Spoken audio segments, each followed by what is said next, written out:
A couple weeks ago, I saw the funniest shit. I was at this Denny's, writing in my journal, all pensive and wide-eyed, when I snapped out of my head trip to engage the strange commotion going on about 10 feet away. There was this skinny, unhealthy-looking kid who kind of looked like the hitchhiker from Texas Chainsaw Massacre, who was just floating aimlessly throughout the restaurant. He was completely spaced out, like he was deep in the throes of a hardcore mescaline trip. He was just standing in the middle of the aisle with these salt and pepper shakers in his hands. It looked as if he was weighing the scales of justice from an abstract surrealist standpoint. The manager was yelling at him to sit down and stop making a scene.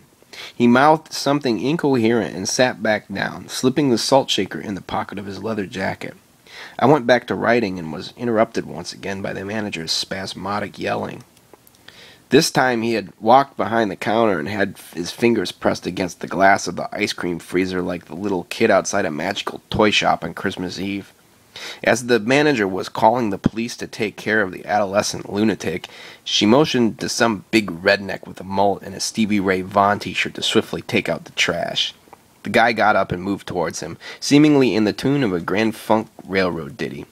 Suddenly, this bald pig walks in and slips on some latex gloves for everyone in Denny's to see, like he's going to cram his hand up this weirdo's ass in the middle of the restaurant to fish around for a kilo or two of Special K. Instead, he politely approached and said, "Hey, buddy, what's the problem?"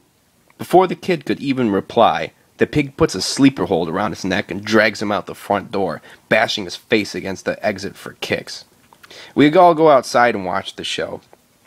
The kid's on the ground looking like an injured squirrel or blue jay you'd find when you were 10, and you'd try to bring home to nurse back to health, but the fucking thing would have a heart attack from fear before you even got halfway higher. The pig was grinding his face into the asphalt with all the weight of his knee as he handcuffed him behind his back. He kept asking, "You got anything in your pockets that are going to cut me, huh?"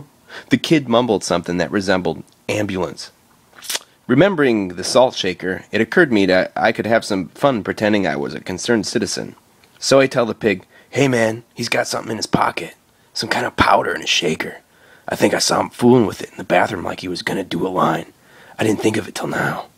The redneck puts his hand on my shoulder to let me know that I did the right thing, and then, with mullet shaking, he gives me the Stevie Ray Vaughan nod of nobility. The pig plunges into his pockets, and the other two squad cars pull up into the parking lot with an ambulance. 3 cops approach as the pig discovers the shaker and says, "Mark it as evidence." He continues his search and finds a small bag of syringes. He starts pressing the kid's face into the cement. "So you shooting up, huh?" At this point, the kid's bleeding all over the place. One of the other cops rubs the pig's bald head and says, "Good job, 8-ball. You know, get it? Bald like the billiard." So, next, 8-ball discovers the diabetic medication. The looks on these pigs' faces turns to horror as the kid goes into violent seizures. They start feeling the creeping threat of a diabetic shock lawsuit. Then they put the kid on a stretcher and the ambulance takes him away in a speed demon frenzy. 3 days later, I came back to the restaurant and talked to the manager. Turns out the shaker was full of salt, and the kid wasn't in diabetic shock. He was in the midst of a monolithic brain aneurysm that put him in a vegetative coma. So it was so funny, you ask? Ha ha ha! You're going to jail, you stupid fucking pigs!